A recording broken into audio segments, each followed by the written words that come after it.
Pertama-tama saya ucapkan selamat pagi kepada kita semua.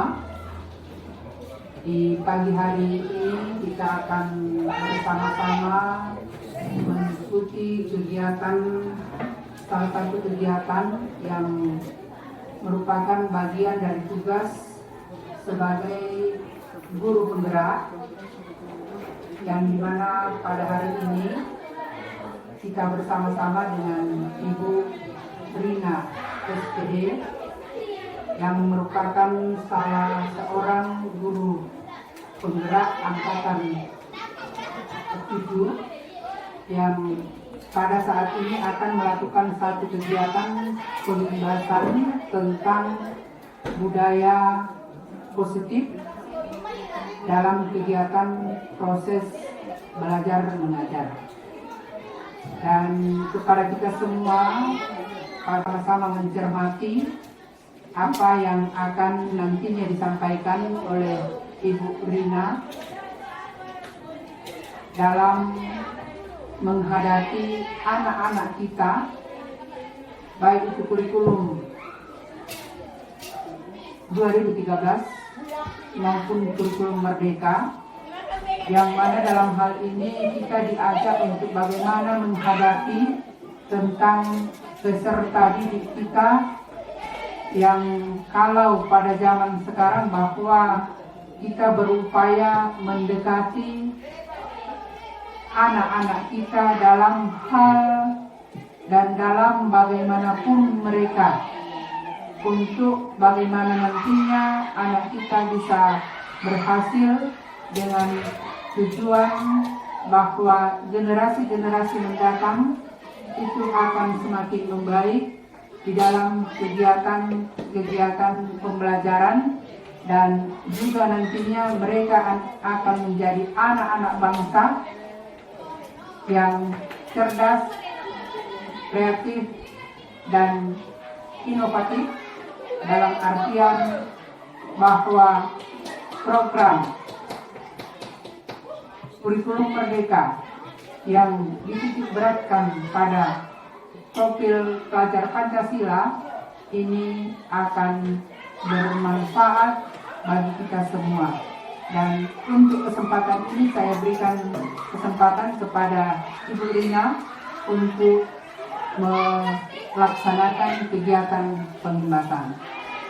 Selamat menyaksikan.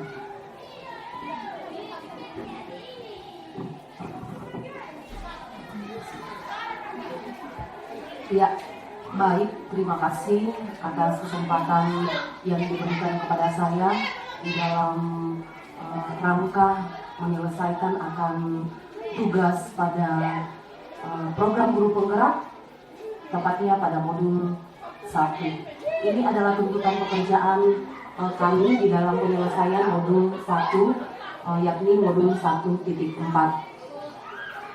Sebelumnya saya mengucapkan banyak terima kasih atas kesiapan Bapak Ibu di dalam mengikuti akan kegiatan pada hari ini, telah menyita waktunya mengganggu proses pembelajarannya. Semoga apa yang kita akan simak bersama pada saat ini ada manfaat buat kita dan berefek di dalam penerapan pembelajaran di dalam kelas kita masing-masing. Baik Bapak Ibu, di sini ada budaya positif dan ekosistem positif. Pertanyaan pertama, apakah makna budaya positif? Apa contoh penerapan positif yang telah kita terapkan di dalam kelas kita masing-masing? Itu yang menjadi pertanyaan pemantik yang pertama buat kita semua. Apakah semua yang telah kita lakukan selama ini di dalam kelas sesuai dengan pembelajaran budaya positif? Baik. Budaya positif di sekolah yaitu nilai-nilai dan kebiasaan-kebiasaan di sekolah yang berpihak pada peserta didik agar mereka dapat berkembang menjadi pribadi yang kritis, penuh hormat, dan bertanggung jawab. Jadi, tuntutan di dalam pembelajaran budaya positif di sekolah harus berdasarkan pada atau menghasilkan peserta didik yang memiliki pribadi yang kritis, dia memiliki rasa hormat, dan dia bertanggung jawab. Bukan karena ada sesuatu yang dia takuti, dia melakukan hal tersebut. Lanjut. Budaya positif atau ekosistem positif. Bapak Ibu boleh ambil contoh dari perbandingannya dengan hidup tumbuh-tumbuhan yang dikelola atau dirawat oleh seorang petani, yang pada hakikatnya sama kewajibannya dengan seorang pendidik. Jadi kita diibaratkan sebagai seorang petani yang menanam padi, misalnya hanya dapat menuntun tumbuhnya padi. Misalnya hanya dapat menuntun tumbuhnya padi, ia dapat memperbaiki kondisi tanah, memelihara tanaman padi, memberi pupuk dan air, membasmi ulat-ulat atau jamur-jamur yang mengganggu hidup tanaman padi, dan lain sebagainya. Itu yang tokoh pendidikan ini ibaratkan, bahwa guru seperti itu. Dia bersifat menuntun, dia bersifat memperbaiki kondisi tanah, memperbaiki peserta didik. Bagaimana caranya? Itulah trik yang kita akan pelajari di dalam pembelajaran budaya positif. Berikut, pada materi kali ini ada eksplorasi konsep yang kita akan pelajari, yang saya akan paparkan ada 6. Yang pertama, perubahan paradigma atau stimulus respon lawan teori kontrol. Yang kedua, arti disiplin dan 3 motivasi perilaku manusia. Yang ketiga, keyakinan kelas, hukuman, dan penghargaan. Ini yang kita akan pilih nantinya, ya. Kemudian yang keempat, kebutuhan dasar manusia. Yang kelima, posisi kontrol. Dan yang terakhir sebentar adalah segitiga restitusi. Ada di sini mengatakan bahwa perubahan paradigma itu diibaratkan sebagai sebuah kepalan tangan. Ya, ada anggota A dan ada anggota B. Anggaplah anggota B di sini adalah teman kita sendiri dan A adalah kita sendiri. Sobeklah secari kertas kecil, tuliskan benda atau sesuatu yang sangat berharga untuk Anda. Jadi kita menulis di dalam kertas itu, kemudian kita meletakkan di salah satu tangan dan genggam benda atau sesuatu tersebut dengan segala daya atau segala kekuatan. Kemudian buatlah sebuah kepalan teman Anda atau yang saya kasih kode B di sini, dan akan mencoba dengan sekuat tenaga dengan berbagai cara untuk meminta Anda memberikan benda tersebut. Apa yang akan terjadi? Ya, apa yang akan terjadi jika ada sesuatu yang ingin sekali kita ketahui apa isinya? Dengan segala macam cara dan daya kita lakukan, apakah itu akan memberikan hasil? Baik. Kemudian, perubahan paradigma atau teori kontrol. Di sini ada beberapa ilusi. Ya. Di dalam merubah paradigma seseorang itu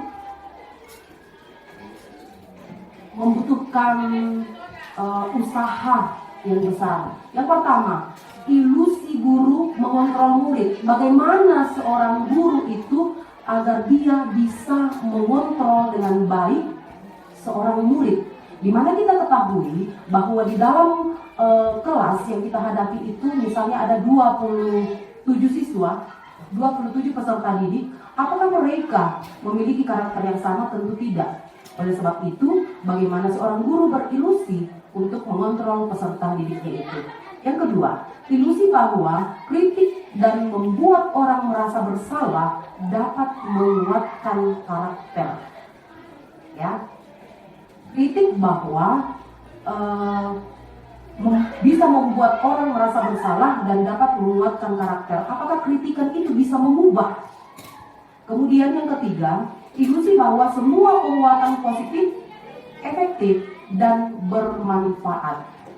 Itu ilusi yang ketiga. Dan yang keempat, ilusi bahwa orang dewasa memiliki hak untuk memaksa. Ya.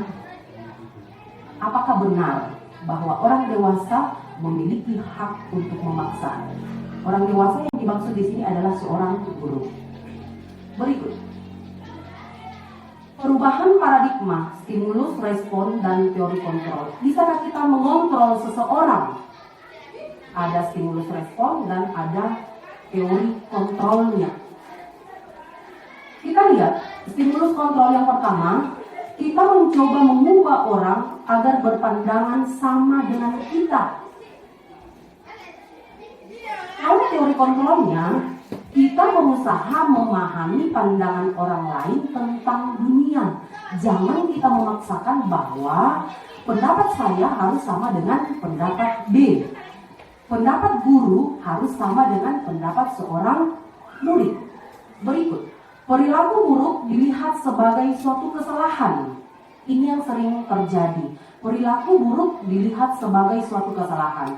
Teori kontrolnya, semua perilaku itu memiliki tujuan. Oleh sebab itu, seorang guru harus mengidentifikasi atau menggali mengapa anak tersebut melakukan hal demikian. Yang ketiga, orang lain bisa mengontrol saya. Orang lain bisa mengontrol saya. Teori kontrolnya itu hanya ada Anda yang bisa mengontrol diri Anda.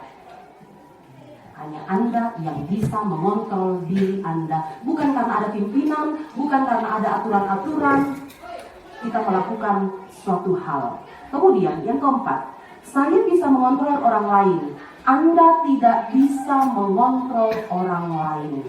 Ya, itu teori kontrolnya. Nah, tapi hanya mengarahkan seperti apa kira-kira yang bisa dia lakukan.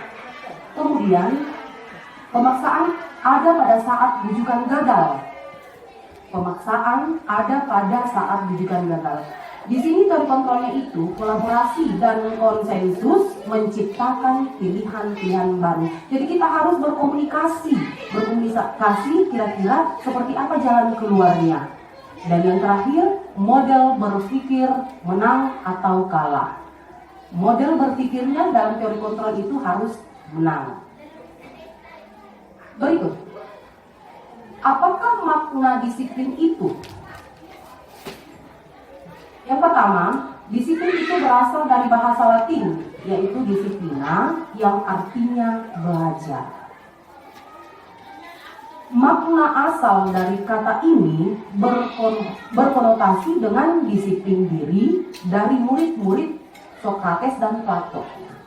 Disiplin diri membuat orang lain menggali potensinya menuju sebuah tujuan. Apa yang dia hargai, itu disiplin.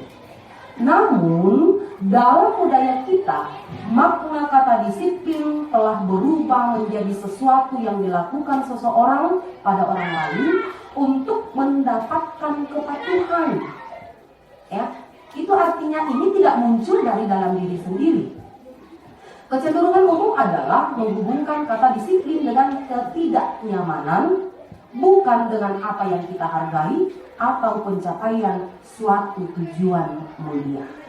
Mungkin karena dia takut, mungkin karena dia takut melanggar, akhirnya dia mendisiplinkan diri. Padahal disiplin yang sesungguhnya itu harus muncul dari dalam diri atau dikenal dengan kata intrinsik. Berikut, teori motivasi perilaku manusia. Ya, di sini sangat jelas. Teori motivasi perilaku manusia itu ada yang muncul dari dalam diri sendiri dan ada yang muncul dari luar diri kita. Yang pertama, untuk menghindari ketidaknyamanan atau hukuman, apa yang akan terjadi apabila saya tidak melakukannya? Ya, apa yang terjadi jika saya tidak melakukannya? Dari kalimat itu sangat kelihatan bahwa dia melakukan sesuatu itu karena ada sesuatu dari luar. Yang dikenal dengan motivasi eksternal. Kemudian yang kedua, untuk mendapatkan imbalan dari orang lain atau institusi, apa yang akan saya dapatkan apabila saya melakukannya? Ya, itu juga dorongan dari luar. Ya, motivasi dari luar atau motivasi eksternal.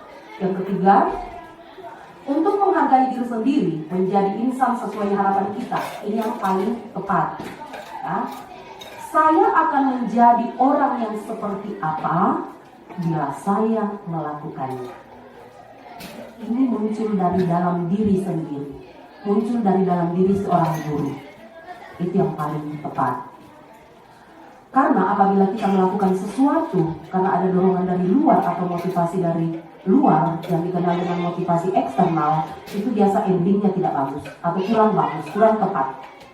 Tetapi kalau dari dalam diri sendiri, itu pasti akan memberikan hasil yang paling baik. Berikut merdeka menurut Ki Hajar Dewantara. Merdeka itu artinya tidak hanya terlepas dari perintah, akan tetapi juga cakap buat memerintah diri sendiri dulu. Memerintah diri sendiri dulu. Berikut, budaya positif. Budaya positif itu mencakup 3 hal. Ya, ada lingkungan positif, ada keyakinan kelas, dan ada peraturan kelas. Ada lingkungan positif, ada keyakinan kelas, dan peraturan kelas. Keyakinan kelas, hukuman, dan penghargaan. Mengapa yang menjadi pertanyaan, mengapa tidak peraturan saja? Mengapa harus keyakinan kelas? Ya. Mengapa kita memiliki peraturan harus menggunakan helm bila mengendarai kendaraan roda 2? Mengapa kita memiliki peraturan 3M? Menggunakan masker, mencuci tangan, dan menjaga jarak 1,5 meter. Mengapa kita memiliki peraturan harus datang tepat waktu pada saat mengikuti pelatihan? Ya. Untuk mendukung motivasi intrinsik, kembali ke nilai-nilai keyakinan-keyakinan lebih menggerakkan seseorang dibandingkan mengikuti serangkaian peraturan-peraturan. Jadi yang tepatnya kita lakukan di sini adalah tentang keyakinan kelas. Baik, Bapak Ibu, kita melihat apa yang dimaksud daripada keyakinan kelas itu. Keyakinan kelas adalah nilai-nilai kebajikan atau prinsip-prinsip universal yang disepakati bersama secara universal juga, lepas dari latar belakang suku, negara, bangsa maupun agama. Jadi di sini kita membuat kesepakatan di awal pembelajaran, awal semester, awal tahun, awal memulai pembelajaran juga bisa Bapak Ibu lakukan itu tanpa melihat latar belakang anak, agamanya apa, dan lain-lain. Jadi keyakinan kelas itu bersifat universal. Salah satu contohnya, misalnya, kalau kita mau mulai pelajaran, kita buat kesepakatan kelas. Selama pembelajaran berlangsung, tidak boleh ada yang keluar masuk kelas. Tapi ini berdasarkan kesepakatan kita, bukan guru yang memaksakan. Ya, jadi kita lemparkan ke peserta didik kita atau peserta didik yang usulkan, Bu, selama proses pembelajaran tidak boleh ada yang asal bicara. Ya, itu juga boleh. Berikut, menurut Gosen 1998, suatu keyakinan akan lebih memotivasi seseorang dari dalam, yaitu intrinsik. Seorang akan lebih bersemangat untuk menjalankan keyakinannya daripada hanya sekedar mengikuti serangkaian peraturan-peraturan. Kalau anak didik kita hanya mengikuti serangkaian peraturan-peraturan, di sini biasa akan muncul sifat munafik seorang peserta didik. Ya, nanti ada gurunya baru oke. Itu berbeda dengan keyakinan kelas. Berikut, pembentukan keyakinan kelas ada 6 poin. Ya. Yang pertama, keyakinan kelas bersifat abstrak daripada peraturan yang lebih rinci dan konkret. Tidak boleh ini, tidak boleh itu, tidak bisa ini, tidak bisa itu. Berikut yang kedua, keyakinan kelas berupa pernyataan-pernyataan yang universal. Yang ketiga, pernyataan keyakinan kelas senantiasa dibuat dalam bentuk positif. Yang keempat, keyakinan kelas hendaknya tidak terlalu banyak sehingga mudah diingat dan dipahami. Yang kelima, semua warga kelas sebaiknya ikut berkontribusi pendapat, artinya disepakati dulu. Jangan hanya satu pihak saja. Kemudian yang terakhir, bersedia meninjau kembali keyakinan kelas dari waktu ke waktu. Apa ini tepat? Apa ini pernah kita lakukan atau tidak? Dan lain-lain. Bapak Ibu bisa lihat di atas yang mana merupakan keyakinan kelas dan mengapa. Kita lihat endingnya di bawah. Ada kesepakatan kelas, datang tepat waktu, mengucapkan salam, menjaga kebersihan sekolah, berdoa sebelum dan sesudah kegiatan, aktif dalam pembelajaran dan tertib. Kemudian, kami guru dan murid yang saling menyayangi, kami murid yang semangat belajar, dan kami murid yang paling peduli dengan teman-teman. Yang mana yang Bapak Ibu pilih? Berikut kegiatan pendalaman keyakinan kelas. Di atas kelihatan ada tabel T dan Y. Ini T, ya, T dan ini Y. Dalam tabel keyakinan kelas itu ada rasa hormat, ada bekerja, dan ada merasa diterima dan dimiliki. Ya, di sini ada rasa hormat. Kami meyakini bahwa sangat penting untuk menghormati semua orang dan barang milik orang lain. Apakah ini penting atau tidak? Berikut, bekerja. Kami meyakini bahwa sangat penting untuk mengerjakan segala pekerjaan atau mengikuti kegiatan yang telah ditugaskan. Kemudian yang terakhir, diterima dan dimiliki. Kami meyakini bahwa sangat penting untuk merasa diterima pada suatu kelompok dan saling peduli satu dengan yang lain. Ini tak kalah pentingnya. Walaupun kita diterima di sebuah tempat, di suatu tempat, tetapi kita tidak merasa dimiliki, sama saja tidak. Ya, jadi ini harus komplit. Ini harus komplit. Di sini ada tertuang di dalam tabel model T dan model Y. Bapak Ibu bisa lihat, terlihat, terdengar, dan berperilaku. Terlihat, terdengar, dan berperilaku. Di sini kalau model T, ya, dia modelnya seperti ini. Berikut. Di sini perbedaan akan peraturan dan keyakinan kelas atau nilai kebajikan yang dituju. Yang pertama, selalu kembalikan buku ke tempatnya, itu peraturan. Dilarang mengganggu orang lain, itu peraturan. Hadir di sekolah 15 menit sebelum pembelajaran dimulai. Dilarang melakukan kekerasan, dilarang menggunakan narkoba, bergantian atau menunggu giliran. Gunakan masker, jangan berlari di kelas atau di koridor. Kalau keyakinan kelasnya modelnya seperti ini, Bapak Ibu. Dia itu merupakan tanggung jawab, ya. Anak-anak itu harus merasa bahwa hal tersebut adalah tanggung jawabnya. Ya. Mengembalikan buku ke tempatnya itu adalah tanggung jawab. Itu yang dianut pada keyakinan kelas. Kemudian dilarang mengganggu orang lain, itu sebenarnya menghormati orang lain dan diri sendiri. Berbeda kan kelihatan perbedaannya. Kemudian hadir di sekolah 15 menit, menghormati orang lain, komitmen pada tujuan, ya. Kita harus berkomitmen kalau kita meyakini sebuah menganut tentang keyakinan kelas. Kemudian dilarang melakukan kekerasan kalau keyakinan kelasnya itu adalah mengutamakan tentang keselamatan. Ya, jadi peserta didik harus memperhatikan tentang keselamatannya dan menghormati orang lain. Kemudian dilarang menggunakan narkoba, itu berefek pada kesehatan. Kemudian bergantian atau menunggu giliran atau biasa kita kenal dengan antri. Ajaran di dalam keyakinan kelas itu adalah menghormati orang lain dan bisa sabar. Tadi di kelas 7B saya mengajar menemukan kosakata yang terdapat di dalam teks berita.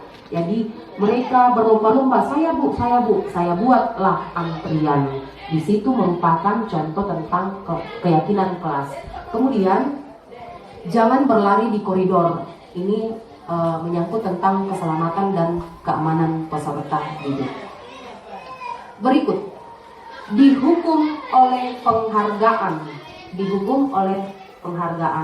Kalau dihukum berdasarkan atau karena ada penghargaan yang kita mendapatkan, itu berpengaruh jangka pendek dan jangka panjang, ya, itu bisa berefek ke situ. Kemudian penghargaan itu semacam menghukum, ya.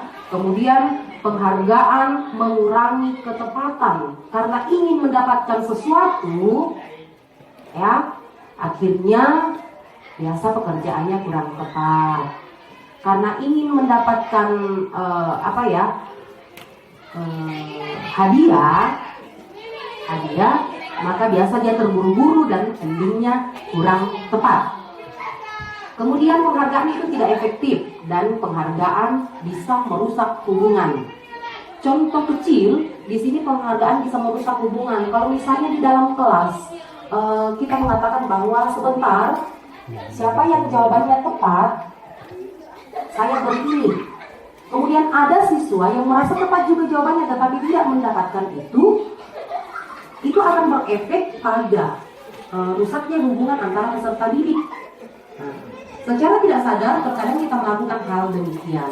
Itu yang harus kita perhatikan. Berikut, tindakan guru. Ini hal yang biasa kita lakukan, ya. Apakah ini tepat atau tidak? Apakah ini hukuman atau konsekuensi? Ya. Mencatat 100 kali di dalam buku kalimat saya tidak akan terlambat lagi. Karena kebetulan mungkin anak itu terlambat. Ini apa Bapak Ibu? Apakah ini hukuman atau konsekuensi? Berikut. Pelari mengelilingi lapangan basket 2 kali karena terlambat hadir di sekolah. Apakah ini hukuman atau konsekuensi? Yang ketiga, murid diminta untuk push up 15 kali karena tidak menggunakan masker ke sekolah. Yang keempat, menggantikan kertas tugas teman yang telah dicoret-coret, membersihkan tumpahan air di meja tulis karena tersenggol pada saat belajar, meminta murid tidak mengenakan sepatu seharian di sekolah karena tidak menggunakan sepatu hitam, lari mengelilingi lapangan basket 2 kali karena terlambat 10 menit untuk pelajaran PJOK. Mohon maaf pagi ini bukan maksud menyinggung personal ya. Oke, kita lihat. Di sini Bapak Ibu bisa baca. Oh, iya Pak siswa itu pasti pelaku mencatat berulang-ulang tentang kesalahan yang dia buat, itu adalah hukuman. Ya. Apakah hukuman itu berimbas baik terhadap peserta didik saya? Nanti kita lihat. Berikut, disuruh mengelilingi lapangan, itu hukuman. Kemudian peserta didik diminta untuk push up, itu juga hukuman. Kemudian menggantikan kertas tugas teman yang telah dicoret-coret, ini adalah sebuah konsekuensi. Ya. Konsekuensi atau jalan keluarnya. Membersihkan tumpahan air di meja tulis karena tersenggol pada saat belajar, itu tepat, konsekuensi, ya, bukan hukuman, tetapi itu adalah konsekuensi. Kemudian murid disuruh untuk mengenakan sepatu seharian di sekolah karena tidak mengenakan sepatu hitam, itu hukuman, itu bukan konsekuensi, ya. Dan lari mengelilingi lapangan 2 kali karena terlambat 10 menit untuk pelajaran PJOK, ya, untuk pelajaran PJOK, ya, Bapak Ibu, ini yang disorot, hampir sama tadi di sini. Ini karena terlambat, kalau di bawah ini terlambat mengikuti pembelajaran PJOK, itu adalah konsekuensi. Berikut. Di sini kelihatan perbedaan hukuman dan konsekuensi. Ada hukuman dan konsekuensi. Ya, Bapak Ibu bisa lihat sesuatu yang menyakitkan harus terjadi. Sesuatu yang harus terjadi itu konsekuensi. Kalau hukuman biasanya menyakitkan, hukuman menyakitkan. Kalau konsekuensi dia harus terjadi untuk menjadi solusi atau jalan keluar tentang apa yang telah dia perbuat. Itu perbedaannya. Ya, telah dia perbuat. Itu perbedaannya, ya. Kalau hukuman membuat anak sakit, ya, anak membenci kedisiplinan. Kalau konsekuensi anak menghargai disiplin, ya. Kemudian hukuman itu seolah-olah bahwa anak itu dipaksa. Kalau konsekuensi itu stimulus, ya, atau tanggapan. Kemudian mendorong anak menyakiti dirinya sendiri. Kalau konsekuensi mendorong anak, beda ya, mendorong anak agar mudah menyesuaikan diri. Ada biasakan yang terpaksa melakukan karena terjerat di dalam hukuman, takut dihukum. Kemudian konsep diri yang buruk, kalau konsekuensi konsep diri yang baik. Anak belajar untuk menyembunyikan kesalahan, itu hukuman. Biasanya bunyi tidak mau mengakui. Tetapi kalau konsekuensi, anak belajar untuk mematuhi peraturan, ya. Dia berani bertanggung jawab, dia berani mengatakan, ya saya melakukan itu, ya bu saya menumpahkan air di atas meja. Akhirnya konsekuensinya itu dia harus disuruh membersihkan meja tersebut. Berikut, marah, rasa bersalah, dipermalukan, merasa tak dihargai, itu hukuman. Kalau konsekuensi kehilangan hak, dibuat tidak nyaman, diasingkan untuk sementara, ya, untuk sementara, dia sifatnya sementara. Berikut. Nah, di sini ada kebutuhan dasar manusia. Manusia termasuk kita, termasuk peserta didik juga. Ada penguasaan, ada kebebasan, ada kesenangan, ada cinta kasih, dan ada survival. Berikut, nah, di sini ada ilusi atau gambaran. Apakah ini kebutuhan dihargai? Apakah itu kebutuhan kebebasan, disayangi, merasa diterima, dan lain-lain. Nanti Bapak Ibu lihat. Nah, ini yang sangat penting, tak kalah penting buat kita sebagai seorang pendidik. 5 posisi kontrol seorang guru. 5 posisi kontrol seorang guru. Ya, ada di atas motivasi, ke bawah guru berbuat, guru berkata. Kemudian ada identitas gagal, identitas berhasil atau sukses, identitas berhasil dan sukses, ya. Kita lihat, kita memposisikan diri kita nanti seperti apa kita selama ini. Apakah kita sebagai penghukum? Apakah kita sebagai pembuat merasa bersalah? Apakah kita berposisi sebagai teman, pemantau, dan manajer? Seperti apakah kita nantinya? Di sini contoh perilaku guru. Dia menghardik, menunjuk-nunjuk, menyakiti, dan menyindir. Bapak Ibu perlu ketahui bahwa hal tersebut adalah atau tergolong ke dalam penghukum, posisi kontrol penghukum. Berikut, guru berceramah dan mengatakan seharusnya kalau seperti ini, ya, itu posisinya membuat merasa bersalah. Kemudian guru mengatakan membuatkan alasan untuk muridnya, membuatkan alasan-alasan untuk muridnya. Di sini dia posisinya sebagai seorang teman, ya. Kemudian di sini guru berbuat, menghitung dan mengukur, ya. Oh, begini kok, itu adalah bersifat pemantau. Kemudian yang terakhir, posisi manajer, mengajukan pertanyaan-pertanyaan. Inilah yang paling tepat kita posisikan sebagai seorang guru, ya. Yang mana Bapak Ibu pilih? Apakah Bapak Ibu sebagai penghukum? Apakah sebagai pembuat merasa bersalah? Apakah sebagai teman, pemantau, dan manajer? Semuanya bisa kita posisikan diri. Tidak selamanya bahwa setiap saat kita harus sebagai manajer, tidak, ya, tidak. Tetapi terkadang juga kita bisa memposisikan diri sebagai penghukum sesuai dengan kondisi. Tetapi ingat Bapak Ibu, kata-kata yang kita gunakan itu kontrol, ya. Jangan sampai membuat anak-anak tersebut merasa bersalah dan akhirnya melakukan hal-hal yang Bapak Ibu tidak inginkan. Kalau posisi manajer, kita ada beberapa langkahnya nanti. Ada beberapa langkah. Kita menanyakan mengapa dia melakukan hal demikian, kira-kira anak didik melakukan hal yang baik atau tidak, kemudian kira-kira solusinya seperti apa. Jangan guru yang menentukan solusinya. Jangan guru yang menentukan solusinya, tetapi peserta didik itu sendiri. Nah, di sini pertanyaan, di manakah posisi kontrol Bapak Ibu?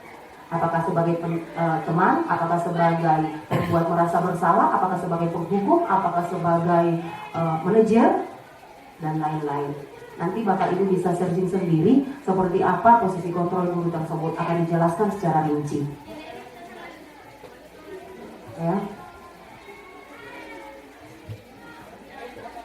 Dari nada suara saja guru saja bisa memberikan efek terhadap peserta didik kita. Ya, di sini ada kata-kata, dari nada suara, bahasa tubuh, itu berefek sekali sama mental dan kesiapan anak-anak kita. Ya, dia berefek. Dia, kalau kita kata-katanya kasar 10%, nada suaranya menghardik, dia 35%, dan kalau kita nonverbal atau bahasa tubuh kita tempeleng di kanan atau lain-lain, itu berefek 55%. Di sini ada dijelaskan kegiatan nada suara itu tergolong pada posisi penghukum, membuat orang lain merasa bersalah, teman, pemantau atau manajer. Kemudian, apa yang Bapak Ibu mau? Apa yang Bapak Ibu sedang kerjakan? Kapan Bapak Ibu bisa harapkan ini selesai? Ya. Di mana Bapak Ibu sewaktu kami bukan ini ya. Berikut yang terakhir, restitusi. Restitusi adalah proses menciptakan kondisi bagi murid untuk memperbaiki kesalahan mereka sehingga mereka bisa kembali pada kelompok mereka dengan karakter yang lebih kuat. Ada dikenal di dalam budaya positif itu segitiga restitusi. Sebentar saya akan jelaskan. 9 ciri-ciri restitusi, bukan untuk menebus kesalahan, namun untuk belajar dari kesalahan. Ya, ini semua saling berkaitan ya dengan posisi kontrol tadi. Yang kedua, memperbaiki hubungan. Yang ketiga, tawaran bukan paksaan. Restitusi menuntun untuk melihat ke dalam diri, mencari kebutuhan dasar yang mendasari tindakan. Restitusi diri adalah cara yang paling baik untuk memperbaiki diri. Yang ketujuh, restitusi fokus pada karakter bukan tindakan. Yang kedelapan, restitusi fokus pada solusi atau jalan keluar. Dan yang kesembilan, restitusi mengembalikan murid yang berbuat salah pada kelompoknya atau kelompok yang baik. Nah, ini model segitiga restitusi yang kami pelajari di dalam modul 1.4 ya. Yang pertama itu segitiga restitusi itu kita stabilkan dulu. Misalnya ada peserta didik kita yang bermasalah, berkelahi, kita stabilkan dulu. Stabilkan apa yang telah mereka lakukan. Kemudian kita validasi tindakannya, kita validasi tindakan anak tersebut yang salah. Kemudian kita menanyakan keyakinan atau menanyakan kepada peserta didik apa kira-kira jalan keluar dari kesalahan yang ia telah lakukan. Bukan kita langsung salah kok, mari pembahasin WC dan lain-lain, kok harus keliling lapangan 10 kali dan lain-lain. Tidak ya, tetapi kita dulu mengkaji melalui alur dalam segitiga restitusi ini. Ya, di sini ada contoh. Untuk membuat murid yang merasa gagal karena berbuat salah menjadi positif terhadap dirinya. Di sini ada contoh kalimat-kalimat itu, ya. Contoh pertanyaan pemantik yang berbuat salah itu hal yang manusiawi. Tidak ada manusia yang sempurna. Bapak Ibu juga pernah berbuat salah. Kita pasti bisa menyelesaikan permasalahan ini. Ini contoh menstabilkan identitas atau menstabilkan emosional seorang peserta didik. Jangan kita langsung memvonis anak tersebut. Ya. Berikut, validasi tindakan yang salah. Di sini sangat membantu murid mengenali basic kebutuhan yang ingin dipenuhi ketika melakukan kesalahan itu. Pada dasarnya setiap tindakan manusia tujuannya adalah memenuhi basic kebutuhan dasar. Apakah itu power atau penguasaan, freedom atau kebebasan, love and belonging atau diterima, fun, kesenangan atau survival, bertahan hidup. Ini 5 kebutuhan dasar manusia tadi. Ini yang kita akan validasi di dalam segitiga restitusi itu. Biasanya di sini guru berkata, kamu bisa saja kan melakukan hal yang lebih buruk, tetapi kamu tidak melakukannya kan? Nah, kenan dalam bahasa Toraya tadi sembah halus, ya. Kemudian kamu pasti punya alasan mengapa melakukannya. Apa alasanmu nak? Kenapa kau lakukan itu? Kemudian apa yang penting bagi kamu? Kamu boleh tetap berusaha menjaga sikap itu, tapi tambahkan sikap yang lain yang baru. Kemudian, maukah kamu belajar cara lain untuk mendapatkan yang kamu butuhkan tanpa harus memukuli? Ini adalah contoh-contoh kalimat yang bisa kita lakukan di dalam tindakan validasi tindakan yang salah. Ya. Kemudian yang terakhir itu menanyakan keyakinan. Di sini murid melihat kesalahannya dihubungkan dengan nilai-nilai kebajikan yang diyakininya, mendasari manusia berinteraksi dengan orang lain. Di sini bisa ada contoh kalimatnya. Apa nilai yang kita percaya di kelas atau sekolah kita? Nah, nilai-nilai kebajikan atau keyakinan apa yang telah kita sepakati? Kelas yang ideal itu seperti apa sih? Kemudian kamu ingin jadi anak seperti apa? Oh, di situ sudah mulai. Oh, saya kalau tamat nanti Bu, saya mau sekali jadi guru juga, seperti Bapak Ibu guru, bisa mendidik, bisa mengarahkan tanpa menggunakan kata-kata yang kasar, tanpa menggunakan kekerasan. Yang terakhir nanti apa yang kamu rasakan ketika kamu melakukan itu? Kamu menjadi orang yang seperti apa? Nah, makanya dikenal di dalam kurikulum Merdeka pemahaman bahwa seorang guru itu menghamba pada murid. Ya. Itu paham yang dianut di dalam kurikulum Merdeka Belajar. Yang namanya setak kita tenaga pendidik yang dulu-dulu, masa yang dibangki Mas Teddy. Tetapi itulah realita yang ada. Bagaimana caranya kita membuat strategi untuk mengarahkan peserta didik kita. Ya.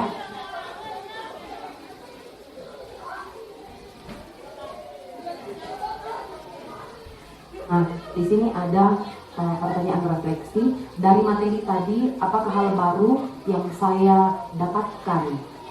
Kemudian perasaan apa yang muncul selama mengikuti sesi ini, khususnya mengenai makna disiplin dan motivasi intrinsik dari dalam diri. Dan yang terakhir, saya akan menjadi among yang seperti apa setelah mengikuti sesi ini. Apakah saya mau posisikan diri saya sebagai penghukum, pembuat merasa bersalah, saya mau jadi teman, atau saya mau menjadi seorang manajer. Itu yang menjadi pertanyaan refleksi buat Bapak Ibu. Apakah yang selama ini yang saya lakukan sudah sesuai kira-kira atau tidak? Di sini saya menjelaskan, walaupun tidak sempurna, tetapi memang tugas kami untuk menyampaikan kepada teman-teman di sekolah seperti apa sih model dari budaya positif itu. Hal ini memang sukar kita lakukan, tetapi dengan niat yang besar kita bisa mengubah semua itu untuk mengantarkan anak-anak kita, peserta didik kita mengenali jati dirinya masing-masing. Dan satu lagi saya tekankan Bapak Ibu bahwa peserta didik kita memiliki karakter yang berbeda-beda. Olehnya itu peserta didik, pendidik juga harus memiliki berbagai macam trik untuk meluluhkan, mengarahkan peserta didik kita itu. Sekian dan terima kasih.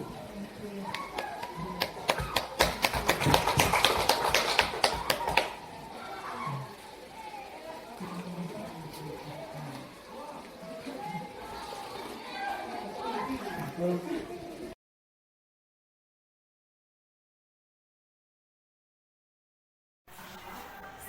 pagi.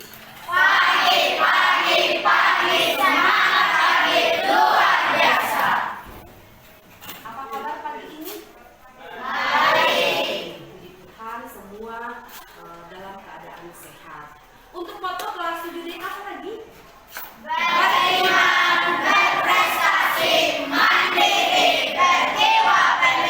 Tepuk tangan. Oke, anak-anak hebat. Pada pagi hari ini kita semua boleh diberikan kesehatan oleh Tuhan sehingga kita semua bisa hadir, berkumpul, bertemu kembali di tempat ini dalam keadaan yang apa? Patut bersyukur atau tidak? Semua hal yang terjadi dalam kehidupan kita patut bersyukur. Apalagi kalau hal seperti ini, Tuhan memberikan kita kesehatan, Tuhan memberikan kita semangat pagi untuk memulai akan pelajaran menuntut ilmu di sekolah. Baik, sebelum kita memulai pelajaran kita, Ibu mau kita Ibu mau memperkenalkan atau mengingatkan kembali tentang budaya positif.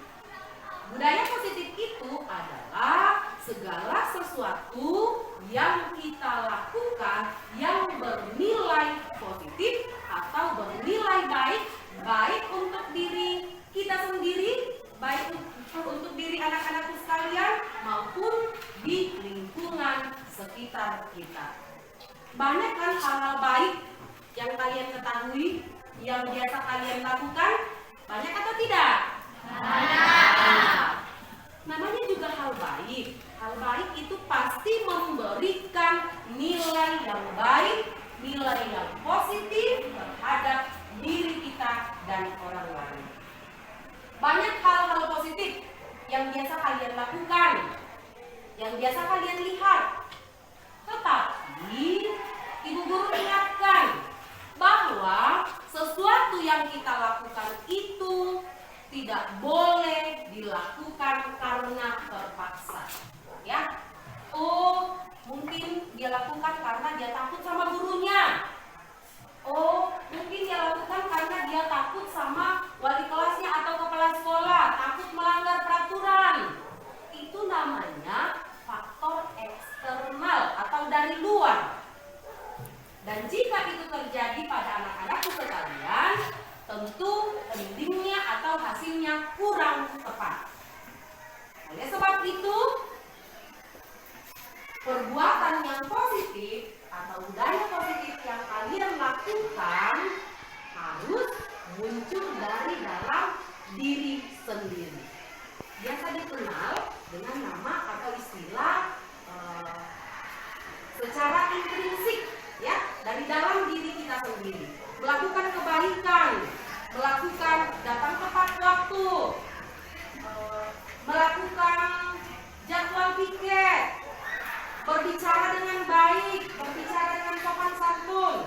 Ya, Ibu Guru yakin bahwa hal ini tidak akan mudah, tidak semudah membalikan telapak tangan, tetapi marilah kita secara pelan-pelan mengubah mindset kita yang mungkin selama ini malas-malasan, yang mungkin selama ini suka bolong-bolong datang di sekolah, yang mungkin selama ini suka colek-colek teman, pelit sama teman, tidak mau menolong teman, dan lain-lain. Itu anak-anakku harus pelan-pelan mengubahnya untuk menjadi peserta didik yang memiliki karakter yang luar biasa. Contoh kecil lagi, seperti ketika Bapak Ibu Guru berbicara, ya, berbicara di depan kelas, berbicara dengan dirimu, ya, dengan tidak memotong pembicaraan Bapak Ibu Guru ketika Bapak Ibu Guru berbicara, dengan mendengarkan dengan seksama ketika Bapak Ibu Guru berbicara, itu juga contoh budaya positif. Ya, itu juga contoh budaya positif yang anakku bisa lakukan. Ada teman yang lupa mungkin membawa bolpoinnya. Ini kebetulan sayapnya ada 2, boleh dipinjam. Kelakuan seperti itu mencerminkan apa kira-kira? Budaya positif tentang apa? Tolong menolong, pintar, tepuk tangan. Sekarang ibu mau mengajak anak-anakku sekalian, kita mau menyusun kesepakatan kelas, ya, kesepakatan kelas yang bernilai positif. Hal-hal apa saja yang perlu kita lakukan selama proses belajar mengajar, selama kita berada di lingkungan sekolah, atau selama kita menjadikan sebagai seorang peserta didik yang baik. Paham kan tentang budaya-budaya positif yang bisa kita lakukan? Paham? Bisa ditulis? Bisa. Kesepakatan kelas ditulis tanpa ada paksaan, ya, tanpa ada paksaan. Ibu ingatkan bahwa kesepakatan kelas yang kita buat nantinya tidak boleh menggunakan kata-kata yang bernilai negatif, ya. Jangan menggunakan kata-kata yang bernilai negatif, tetapi menggunakan kata-kata yang bernilai positif. Banyak hal-hal yang bisa kita sepakati selama kita berada di lingkungan sekolah. Baik itu bermanfaat buat anak-anak yang hebat maupun terhadap semua komponen sekolah, termasuk Bapak Ibu guru. Ya, oke? Bisa? Bisa. Silakan menulis. Oke, silakan tulis. Yang anak-anakku bisa tulis. Satu orang satu ya. Satu orang satu. Di dalam kertas itu nanti kita akan tempel-tempelkan. Bentar. Terus. Ya.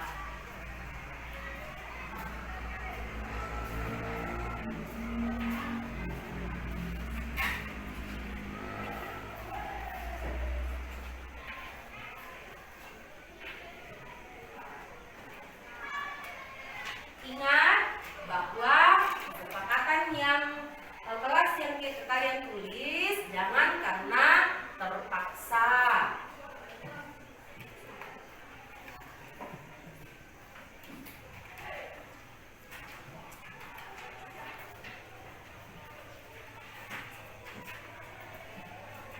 Sudah selesai? Sudah selesai?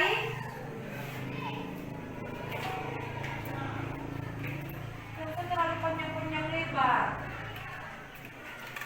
Nanti kalau terlalu banyak, kesepakatan kelas itu ada yang tidak kita lakukan.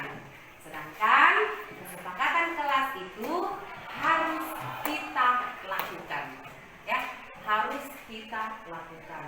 Jangan cuma bisanya ditulis, tetapi tidak bisa dipraktekkan. Oke? Sudah bisa kita tempelkan? Di depan ada ibu siapkan, ibu guru siapkan tempat untuk menempel kesepakatan-kesepakatan tersebut. Anak-anakku boleh tempelkan, boleh di sini berjejer ya. 4 orang ibu maju, 1, 2, 3, 4 perempuan dengan laki-laki, cepat. Rapi ya, buat rapi. Silakan. Jajar ke sana.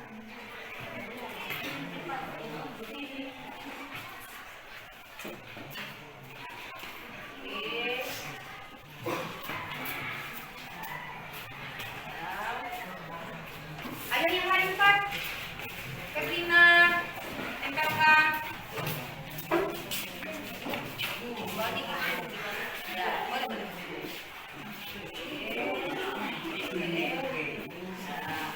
Yang lain ayo. Orang.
kesepakatan kelas dan dalam hal kesepakatan. Yang pertama, saling menolong. Yang kedua, saling membantu sesama. Yang ketiga, saling berbicara saat diberikan kesempatan. Yang ketiga, yang keempat, bekerja sama dengan teman. Terima kasih. Oke,